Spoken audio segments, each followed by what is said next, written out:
안녕하십니까. 반갑습니다. 새만금TV입니다. 자, 오늘도 여러분들 새만금 이야기 해보도록 할 텐데요. 어제 저녁에 여러분들 미국에서 발표한 소비자 물가지수라고 하는 CPI 지수가 발표가 되었는데요.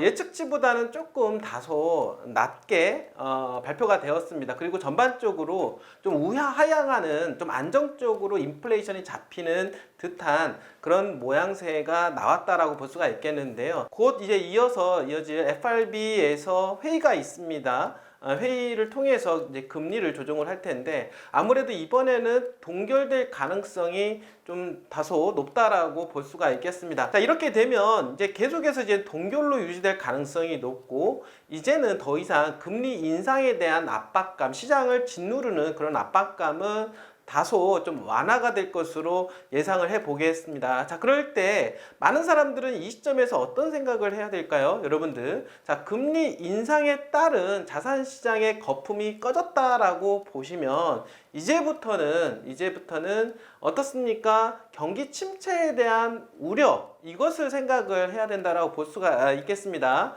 자, 미국으로부터 시작이 되는 경기 침체가 올 가능성, 이 부분들, 거기에 따라서 금리 인하에 대한 요구가 또 상당히 커질 것으로 예상을 하게 되는데요. 자, 그렇다라고 보면은 금리 인하는 결국에는 자산 시장이 또 다시 올라갈 수 있는 가능성, 이런 부분들까지 연계해서 여러분들 생각을 해보신다라고 하면 지금은 투자에 있어서 절호의 타이밍이 될 수도 있다라고 말씀을 좀 드려보도록 하겠습니다. 물론 다소나마 경기 침체에 대한 어떤 시그널이 조금 나오는 거는 있지만 이 또한 마찬가지로 잘 극복이 된 이후에는 바로 또 부동산 가격이 상승할 수 있는 가능성이 열린 그런 시장을 우리는 경험하게 될 거다라고 볼 수가 있겠습니다. 물론 다소 최근 들어서 아파트 가격이 일시적인 어떤 반등 부분들이 강남을 중심으로 해서 이뤄지는 부분들도 있는데요. 이것이 바로 데스켓 바운스라고 하는 일시적 반등일 것이냐 아니면은 대세 상승으로 가는 초입일 거냐에 대한 부분들은 갑론을박 중이라고 볼 수가 있겠습니다. 어쨌든 간에 중요한 거는 지방이라든지 수도권 위주로 부동산 가격이 그만큼 다소 안정화된 거는 맞다라고 볼 수가 있겠습니다. 그런 상황에서 바닥 따지기가 조금 더 충분히 있을 거라고 생각을 하고 그 이후에는 다시 반등에 대한 부분들이 기대감이 충분히 있을 거라고 생각을 하게 됩니다. 자, 이런 상황에서 본다라고 하면 우리는 과연 어디에다가 투자를 해야 될까요? 여러분들, 물론 투자에는 여러 가지가 있습니다. 주식, 그리고 요즘에 가상자산, 그리고 부동산, 여러분들 다양한 루트를 통해서 우리는 투자할 수 있겠지만 여러분들의 가지고 있는 자금대에 맞춰야 된다라고 하는 부분들이 있겠죠. 물론 주식도 마찬가지로 할 수 있고 가상자산도 할 수 있지만 아무래도 변동성이 상당히 크기 때문에 그리고 개인들이 투자해서 돈 벌 확률이 사실 많이 떨어진다라고 볼 수가 있겠습니다. 자, 그런데 토지 같은 경우는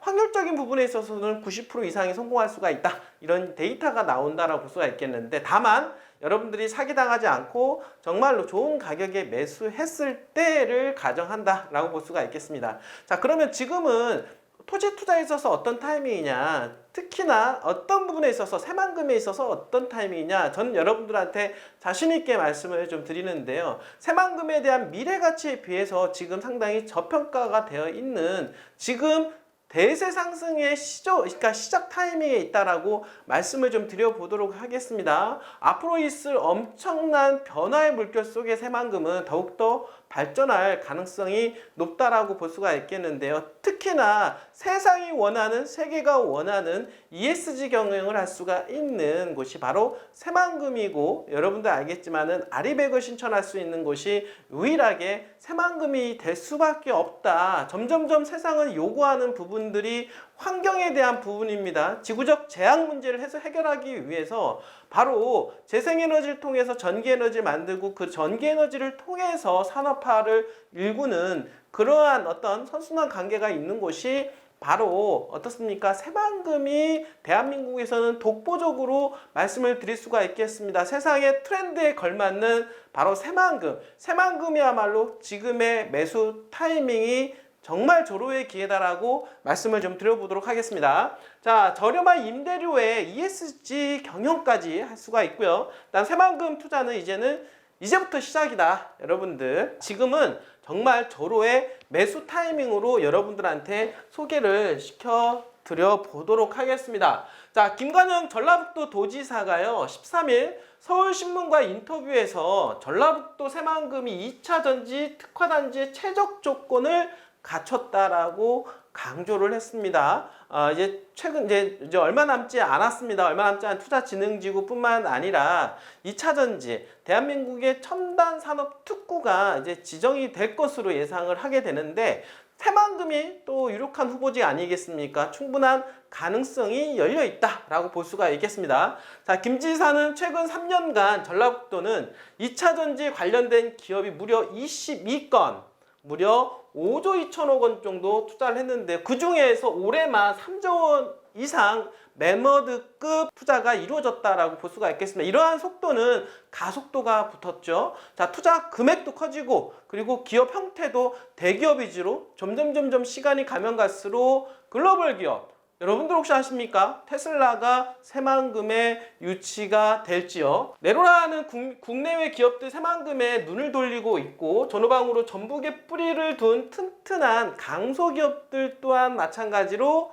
2차 전지 투자에 적극 나서고 있다라고 설명을 했는데요. 이 같은 2차 전지 기업의 새만금 투자는 이제 시작일 뿐이다라고 이야기하고 있습니다. 올 하반기에는 더욱더 가속화될 가능성이 높다라고 하죠. 이분들이 심지어는 새만금 개발청장의 말에 의하면 하반기는 5조 원 이상까지도 투자할 가능성이 높다. 이런 이야기가 입에서 나왔는데요. 충분히 그런 가능성, 그런 이야기들이 오가고 있기 때문에 이야기하지 않았을까요? 자, 김 지사는 상반기까지 총 7조 원 가량의 투자가 이어질 것으로 전망을 했는데요. 자, 방금 전에 얘기한 게 어떻습니까? 올해가 3조 원이니까 지금이 어떻습니까? 6월달 곧 이제는 추가적으로 어떤 기업이 투자할 거다라고 하는 부분들이 여기서 우리는 예측이 가능하죠. 왜? 상반기에 7조 원, 현재까지 3조 원, 그러면 4조 원 정도가 어디선가 누군가가 어떤 기업이 투자할 건데 투자 규모 면에서 엄청나지 않습니까? 무조건 대기업일 가능성이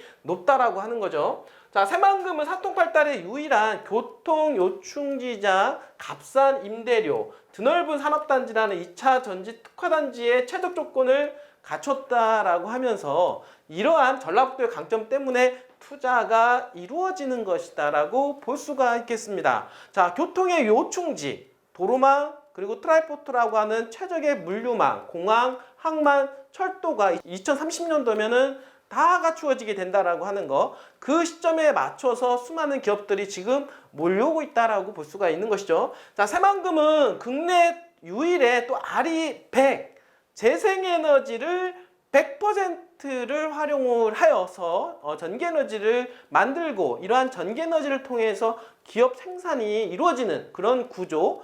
자, 새만금은 수상, 육상, 태양광 여러분들처럼 재생에너지의 메카라고 볼 수가 있겠습니다. 자, ESG 경영이 가능한 특화단지가 될 것이라며 또 새만금 산업단지 1, 2공구는 이미 기반 조성이 완료가 되었고 추후 5, 6공구도 2024년도 2월까지는 완공 예정이죠. 다른 지역보다 단지 조성을 위한 인허가 절차 소요, 시간, 비용 등이 절감돼 조기 조성이 가능하다라고 하는 부분들, 여기도 마찬가지 총 9개 공구인데 현재 매립하는 부분들은 4개 정도 공구가 이제 곧 마무리가 되고 추가적으로 5개 공구가 이루어져야 되는데 지금 급한 거죠. 이 부분들이 지금 들어오려고 하는 기업들 지금 줄을 섰고 있는 상황인데 매립은 덜 된 상태이기 때문에 지금 빨리 더욱더 속도를 높여야만이 이 지금 수많은 기업들을 받아들일 수 있을 것으로 예상을 해볼 수가 있겠습니다. 자, 마지막으로 김 지사는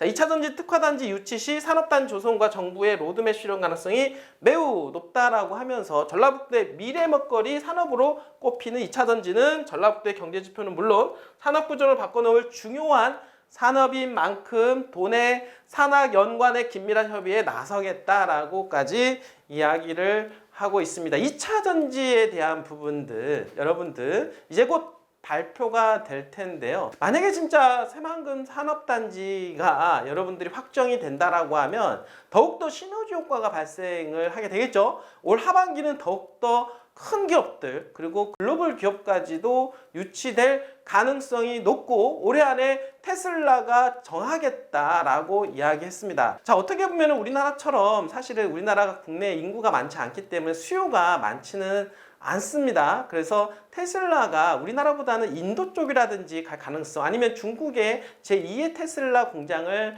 만들려고까지 생각을 하겠지만 거기에 각종 규제라든지 여러 가지 문제점이 많이 있다라고 볼 수가 있겠습니다. 자, 그러나 우리나라는 자동차 기술이 어마어마하죠. 그리고 2차 전지 기술이 또 어마어마하지 않습니까? 이러한 기술력을 바탕으로 해서 새만금은 어떻습니까? 물류망, 공항만 철도가 있기 때문에 수출길이 열려 있다라고 하는 거죠. 아시아 어디든 갈 수가 있는 곳 바로 새만금 아니겠습니까? 여러분들 테슬라 하반기에 유치될 가능성도 여러분들 열려 있다. 여러분 이런 새만금의 비전을 가지고 투자해야 되지 않겠습니까? 지금은 새만금 투자의 최적의 적기이다 라고 다시 한번 말씀을 드려보도록 하겠습니다. 더 이상 늦추지 마시고요. 새만금에 투자 계획이 있으신 분들은 저희 새만금TV에 언제든지 편안하게 연락 주시길 바라겠습니다. 자, 끝까지 시청해 주셔서 진심으로 감사드립니다.